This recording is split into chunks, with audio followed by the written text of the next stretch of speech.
Good morning বন্ধুরা, এসে গেছি নতুন একটা ভিডিও নিয়ে। আমি সুমন, আপনারা দেখছেন পেড লাভার 95। তো বন্ধুরা, 2026-এ প্রথম ভিডিও চলে এসছে। আপনাদেরকে 2025-এর শেষ ভিডিওতে বলেছিলাম যে 2026-এর জানুয়ারি মাসে প্রথম ভিডিও আসবে। তো ভিডিও নিয়ে চলে এসেছি। চলুন দেখিনি পায়রার ঘরে কী অবস্থা। অনেকদিন পায়রার ঘরে আমি নিজেও ঢুকিনি। পায়রার ঘরের অবস্থা খুবই খারাপ হয়ে আছে। না, পায়রার কন্ডিশন ভালো আছে, কিন্তু পায়রার ঘরের অবস্থা খারাপ, কারণ পায়রার ঘর প্রচুর ময়লা হয়ে গেছে। তো চলো একবার আপনারা দেখিয়ে দিই। তো এখানে নিচেটা দেখতে পাচ্ছেন প্রচুর ময়লা হয়ে গেছে, কারণ প্রায় 15 দিন এদের ঘর পরিষ্কার করিনি আমি। আর পায়রা ঘর বাইরে থেকে এখানে যা ছিল তাই আছে। একটা লুটনের বাচ্চা, একটা ক্যাপাচিনোর বাচ্চা, আর কালদমের যে নতুন পেয়ারটা হয়েছিল তারা। তো এদের ছাড়বো, আর দেরি হয়ে গেছে বলে সবাই একটু ছটফট করছে এখানে। তো এদেরকে ছেড়ে দিয়ে তারপর আপনাদের দেখাচ্ছি। আর এদের খাবার বা জল এখনও দেওয়া হয়নি, এদের ছাড়ার পরই দেবো আমি। তো চলো এদেরকে ছেড়ে দিই আগে। আর চেষ্টা করব এখানে যে লোটনের বাচ্চাটা আছে এটা বাজি দেয় কিনা আজকে দেখার। তো চলো এদের ছাড়ার আগে দরজাটা বন্ধ করে দিই, কারণ না হলে সব বেরিয়ে যাবে।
এটা হচ্ছে লোটনের সিঙ্গেল বাচ্চাটা, যেটা আমার বাড়িতে রাখবো বলেছিলাম।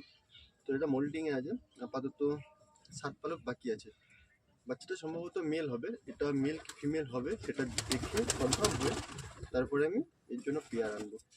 আর এর পালকগুলো আপনাদের আগেও দেখিয়েছিলাম, এরকম হচ্ছে পায়ের পালক। তো মোল্টিং গেলে আরেকটু হয়তো চেঞ্জ হবে, একটু না অনেকটাই চেঞ্জ হবে মোল্টিংয়ের পরে পায়ের পালকটা। তো চলো দেখি এই পায়রাটা বাজি দেওয়াতে পারি কিনা। তো নতুন পায়রাটাকে তো বাজি দিয়েছিলাম, বাজি দিয়েছে পায়রাটাও, কিন্তু বাজি দিতে দিতে সমস্যা হয়ে গেছে যে আপনাদের দেখাতে পারিনি, কারণ পায়রাটা ঘরের নিচে ঢুকে গেছিলো। আর নতুন পায়রা যেহেতু আমিও রিস্ক নিতে পারিনি যে ও বাজি দেবে আর আপনাদেরকে ক্যামেরা ধরে দেখাবো আমি। তো সে এখনও মনে হয় ঘরের মধ্যেই আছে, ঘরের মধ্যে না ঘরের নিচে আছে। তো চলুন আপনাদের একবার দেখিয়ে দিই সে কোথায় বসে আছে। পায়রাটা সেই নিচে গিয়ে বসে আছে ভয়েতে, প্রচুর ভয় পেয়ে গেছে প্রথমবার যেহেতু বাজি দিয়ে আনো হয়েছে।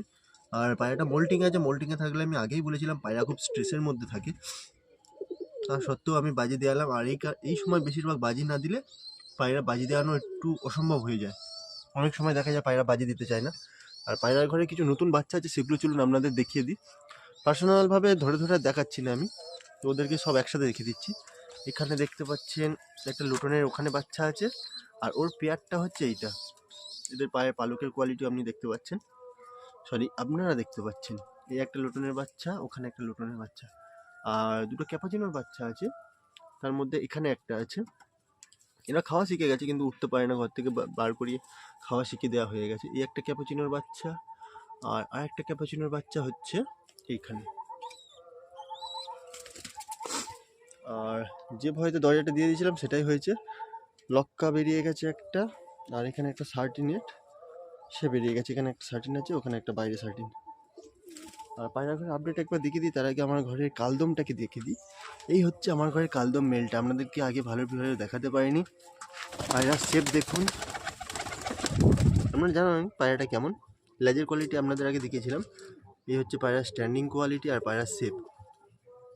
এটা মদ্দা পায়রা, ফিমেলটা অত ভালো কোয়ালিটির নয়, মদ্দাটাই আপনাদের দেখাচ্ছি।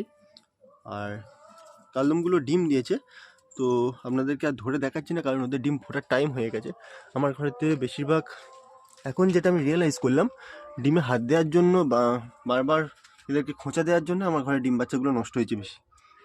তো এখানে ফিমেলটা ডিমে বসে আছে কালদমে, এর আমি হাত দেবো না, দুটো ডিমই আছে এখানে। এ সম্ভবত 21 তারিখে ডিম ফুটবে এদের। আর এই ঘরে দেখিয়ে দিই, এখানে তো মোটু ডিম দেয়নি, মোটুর বাচ্চাটা আগের বারে মারা গিয়েছিল, আমি ছিলাম না, অসুস্থ হয়ে গিয়ে মারা গেছে। এখানে মোটুমুটি আছে আমার। পায়রা ঘরের আপডেট, পায়রা ঘর প্রচুর ময়লাও হয়ে আছে, যেগুলো পরে পরিষ্কার করব। এখানে লোটন এক পেয়ার ডিম দিয়েছে, এটা হচ্ছে বুড়ো বুড়ি, বুড়ি এখন বসে আছে, বুড়ো বাইরে চড়া খেতে বেরিয়েছে। এখানে আছে আমার সেকেন্ড পেয়ারটা, আর এই হচ্ছে আমার লক্কার দুটো বাচ্চা হয়েছে। লক্কার ডিমে তো আমি একদিনও হাত দিইনি, বাচ্চাও ধরে দেখিনি, তো বাচ্চার কোয়ালিটি খুবই ভালো আছে এখনো পর্যন্ত। তো চলো আর দেরি করবো না, এদেরকে এবার খাওয়া দিয়ে দিই, অনেক হয়ে গেছে সময়, প্রায় 10টা বাজে। সকাল থেকে কিছু কাজের জন্য এদের তাড়াতাড়ি ছাড়তে পারিনি, আর এদের গ্রিটও দেওয়া আছে।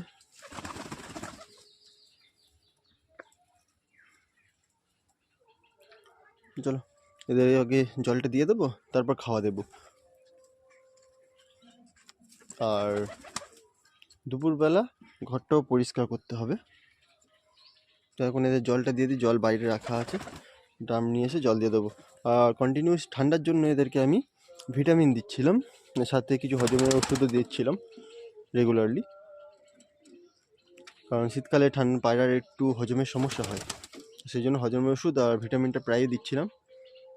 তো সেই ওষুধটা কয়েকদিন বন্ধ থাকবে, তারপর চালু হবে।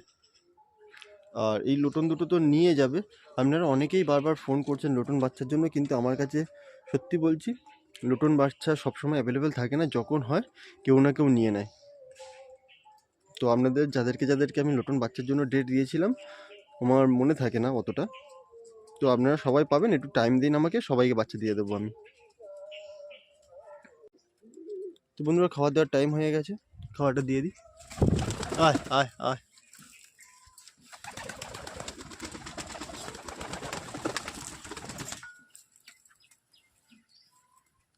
প্রচুর পায়রা হয়ে গেছে, প্রচুর।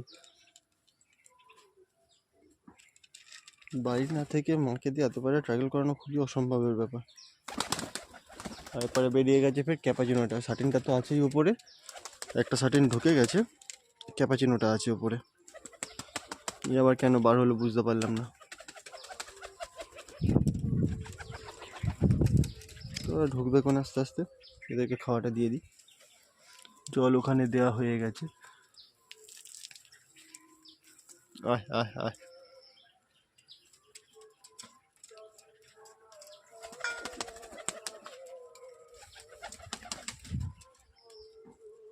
তো বন্ধুরা ভিডিওটা এই পর্যন্তই, দেখা হচ্ছে নেক্সট ভিডিওতে। আপনারা সবাই ভালো থাকবেন, আপনাদের পায়রাগুলোরও সুস্থ রাখবেন।